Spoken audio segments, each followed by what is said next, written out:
दुनिया को नफरत की लपटों में झुलसता हुआ छोड़कर, अपने ज़मीर को देश की सड़कों पे मरता हुआ छोड़कर, जब वो जाते हैं जनता की कमाई से बने अपने आलीशान सुंदर महलों में, तो उन नेताओं को नींद आती है। मुझे नींद नहीं आती। मुझे लगता है मेरे बिस्तर के नीचे राक्षस रहता है। उस राक्षस का चेहरा उन्हीं नेताओं के चेहरे के जैसा है। क्या उनके सपनों में नहीं आते वो लोग जिन्हें खा गई उनकी सत्ता? जाने खा के बैठते हैं जब वो खाना खाने, तो क्या उनका दिल नहीं दहलता? उनके जहरीले हाथों में आके क्या उनका निवाला जहर नहीं बनता?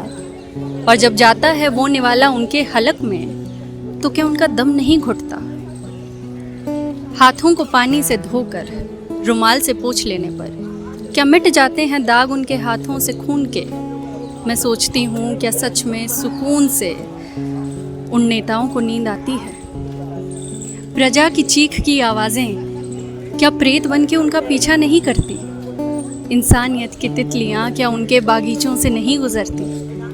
मुझे लगता है उनके आंगन में लगे फूल भी खौफ से खिलते होंगे। मैं सोचती हूँ, क्या वो फूल महकते होंगे? शर्म के मारे बिखर ही जाना चाहती होगी उनकी कुर्सी। उन्हें सिलते हुए उनके श्वेत लिबासों पे कितने दाग देखता होगा उनका दर्जी।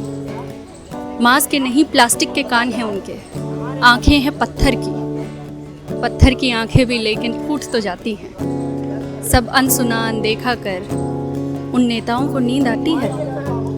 क्या उन्हें नहीं लगता कि उनके बिस्तर पे बिछी रंगीन चादरें किसी के कफन हैं जिन्हें रंग दिया गया हो?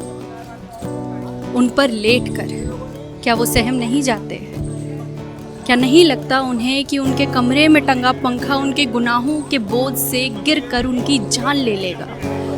दीवारों के कान होते हैं, दीवारों की जुबान भी होती होगी। क्या उनकी दीवारें उन्हें नहीं कोसती? उनके पैरों के नीचे की जमीन अपना मुंह खोलकर उन्हें खा ही जाना चाहती है, पर रुक जाती है, क्योंकि उसी ज़मीन के ऊपर से चल के जाना होता है इस देश के बूढ़ों को और बच्चों को। कितनी बार बख्शे जाते हैं नेता और जाकर सो जाते हैं नेता। इंसाफ का इंतज़ार चुभता रह जाता है किसी की आंखों में कांटों की तरह। जब उन नेताओं के चेहरे पे पड़ती है हवा, तो क्या नहीं पड़ती वो हवा उनके चेहरों पे चांटों की तरह? और अगर पड़ती है तो आखिर कैसे उन नेताओं को नींद आती है? कैसे?